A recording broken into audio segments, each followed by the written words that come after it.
Existem livros que nos ensinam como não viver e às vezes eles nos inspiram a mudar, a fazer algo diferente nas nossas vidas, justamente porque nós não queremos acabar como aqueles personagens. É justamente isso que ocorre na leitura destes 5 livros que eu vou comentar com vocês hoje, então sejam bem-vindos a mais um vídeo. Vou comentar então esses 5 livros aqui que de certa forma me fizeram ter vontade de mudar, me fizeram ver a vida de uma forma diferente, justamente porque esses personagens têm vidas praticamente desperdiçadas, vidas medíocres, e aquela vida que quando você olha para trás, você pensa que poderia ter mudado, poderia ter sido diferente, se arrepende daquilo que não fez. E eu tendo a gostar muito desses livros, acho que depende muito da forma com que você vai encarar essa leitura, encarar essas vidas. São livros que costumam não ter grandes acontecimentos, são mais arrastados, mais pessimistas, mas eu costumo gostar justamente porque esse pessimismo acaba, de forma antagônica, despertando um otimismo em mim, um otimismo de mudar a forma de viver e mudar algumas coisas nas nossas vidas. Então, vou recomendar aqui estes 5 livros para vocês e falar um pouquinho sobre cada um deles, começando por um que eu finalizei ontem a leitura, que foi o Stoner, aqui do John Williams. Eu ganhei esse livro de presente da Morgana e tem justamente essa pegada, assim, de um livro que acaba tendo esse tom pessimista, porque esse personagem vive uma vida muito medíocre. Esse livro é muitíssimo bem escrito, ele tem uma escrita que é bem seca, bem direta, mas acaba te emocionando justamente pelos aspectos das entrelinhas. Isso é bem interessante, uma coisa que eu achei diferente aqui na leitura desse livro. Inclusive, eu pretendo fazer uma resenha só sobre ele aqui para vocês. Mas, basicamente, a ideia, né, do arrependimento, a ideia de viver uma vida que não valeu a pena, vem porque o Stoner, William Stoner, que dá nome aqui ao livro, é o protagonista. Ele vive no interior ali do Missouri, num local mais de fazenda, um local mais rural com os pais. Os pais viveram a vida inteira ali, trabalhando naquela fazenda. Ele também trabalha desde muito cedo, desde criança, até que em determinado momento o pai dele vai dizer para ele ir para a universidade em Colômbia, porque tem ali um curso de ciências agrárias, algo nesse sentido, que poderia ajudar no trabalho ali da família, né? Só que acaba que William Stoner se apaixona pela literatura. Ele ouve um professor de língua inglesa, que era uma matéria obrigatória, falando sobre Shakespeare, lendo sonetos de Shakespeare, se apaixona por aquilo e tem, assim, uma visão totalmente diferente do mundo que ele tinha até então.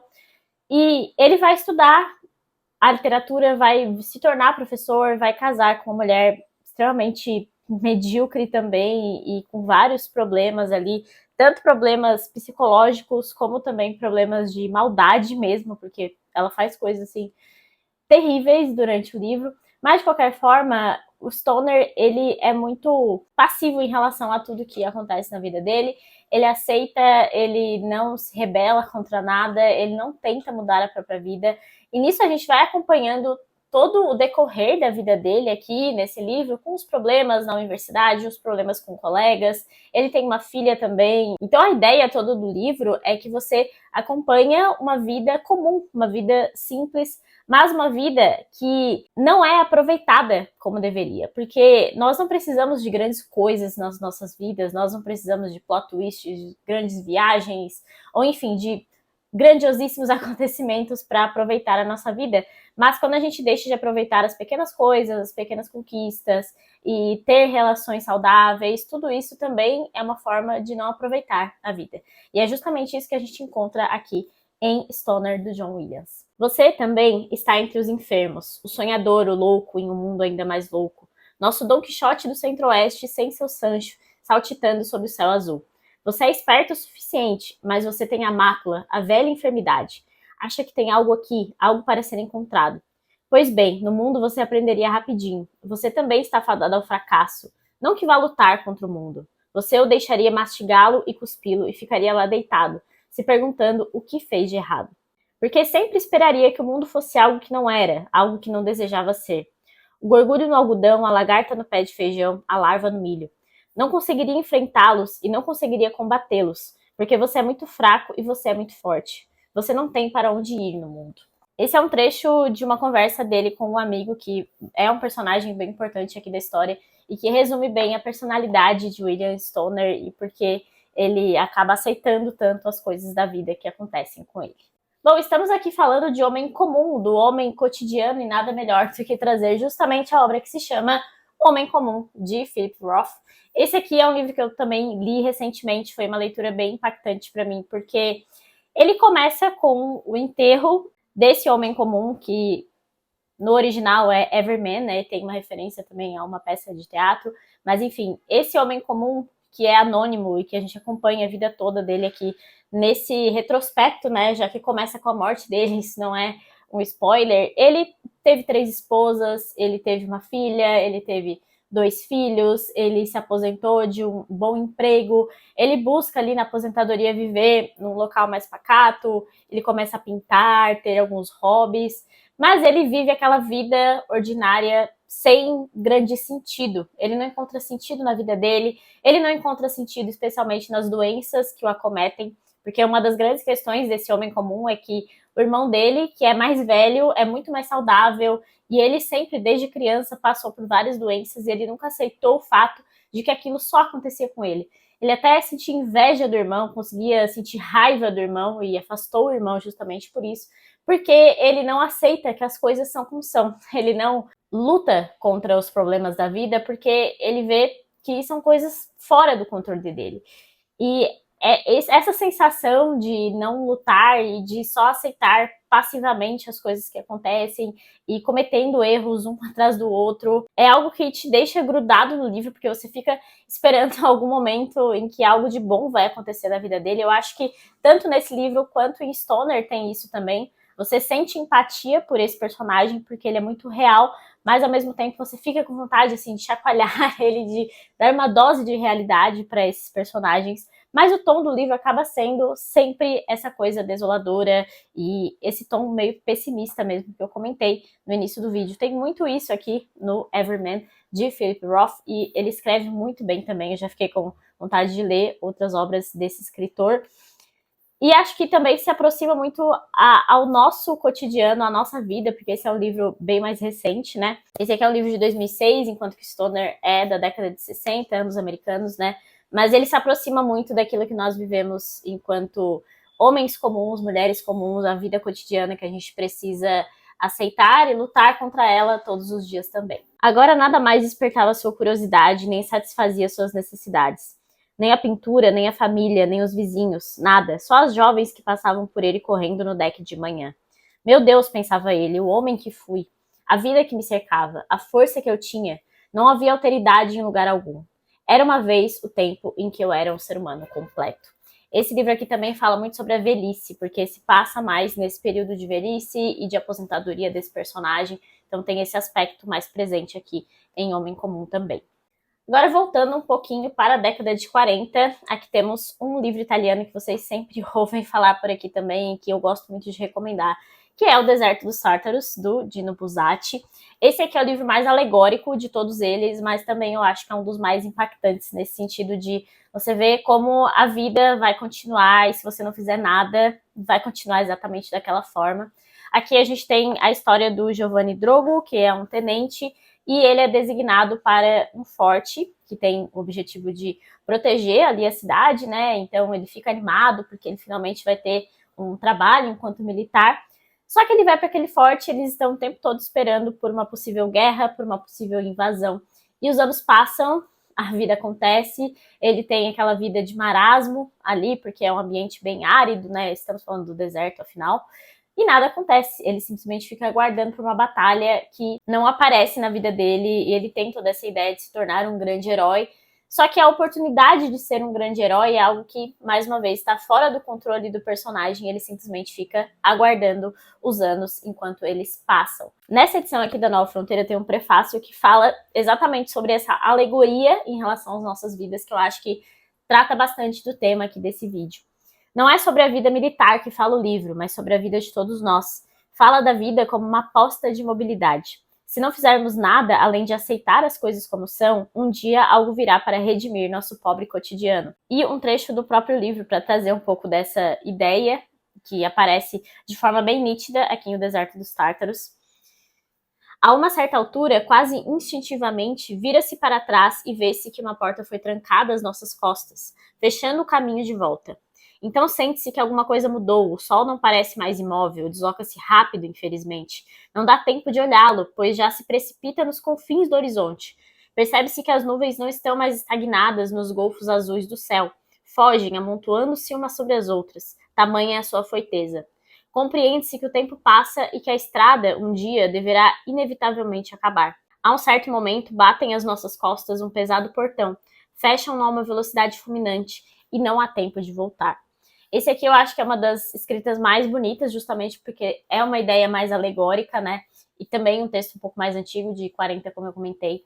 Mas é um livro sensacional e, mais uma vez, não espere grandes acontecimentos, espere a imobilidade do tempo, a imobilidade da vida e essa ideia de sempre esperar por algo que nunca acontece de fato, ou se acontece, talvez seja tarde demais. Agora, retrocedendo um pouco para o século XIX, vou trazer aqui Judas, o Obscuro, do Thomas Hardy. Esse aqui, assim como O Deserto dos Tártaros, já tem resenha aqui no canal.